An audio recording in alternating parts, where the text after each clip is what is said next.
of all the things that are going on in the last 18 days, and there's a lot, and there are a lot of things to be worried about, and there are a lot of things that are possibly constitutional violations, this one's got people very worried because of the scope and scale and what we don't know about it, how dangerous it actually could be. Tell me where you are on this.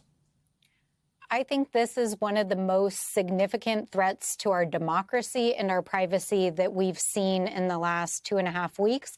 But I think we have to understand that this isn't isolated within the context of what Elon Musk is doing in the federal government right now. Since day one, since Donald Trump took office, he signed over 200 executive actions, totally setting into place a process to dismantle the federal government and to empower his administration and Elon Musk to break the law, to dismantle these agencies, to withhold funds, and to begin the process of tearing down these agencies and firing federal officials.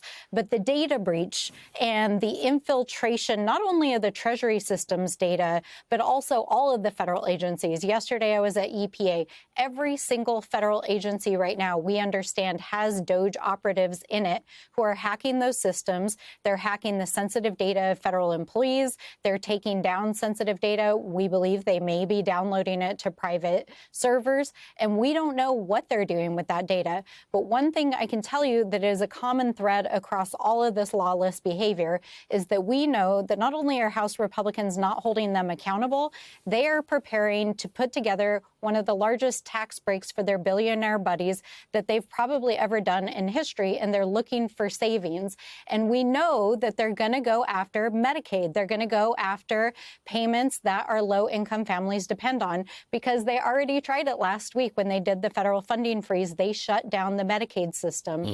And so this was a precursor, we believe, and in fact, next week will be the first DOJ subcommittee hearing where they're going after improper payments.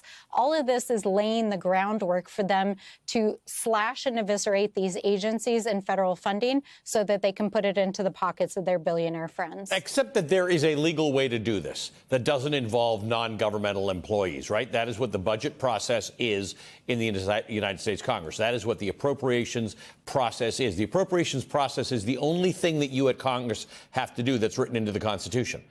There's a legal way to do this. If you have regular order and you have committees and you discuss the budget, every single American would argue that if I pay taxes, I would like my taxes executed as efficiently, the government funds that are funded by my taxes executed as efficiently as possible.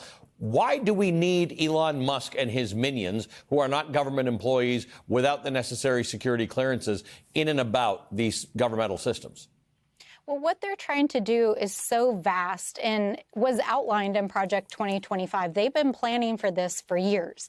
And Russell Vought, who was just confirmed as the OMB director, in many ways is the architect of a larger strategy that they want to test in the courts. They are trying to get themselves in front of the Supreme Court because they have a theory, and Stephen Miller's been all over cable TV talking about it, about executive power. And they want to test the theories of appropriations law and the impoundment law, which is put in place after Nixon tried to withhold funds, and which, of course, was the basis on which Donald Trump was impeached during his first term. They want to take it to the courts, but they want to dismantle the government and especially support systems for low-income families at such a scale and such a rate that they know it would be politically untenable in Congress. And so why are they doing it? By breaking the law and testing the court system? Because they know that the American people would reject this, because it's cruel, because it would undermine our economy. And they are literally trying to re-social engineer this country and our economy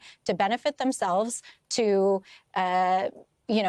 make this country hate again and for their own benefit. And they can't do that using a normal order process. And so they're breaking the law, and they're using the assistance of their billionaire friends and their technology to do it. So you just brought up two things. You brought up Project 2025, and you brought up the Impoundment Act, and the fact that when Donald Trump got impeached the first time around, it was because he stopped congressionally approved money from being dispersed. This was Ukraine at the time.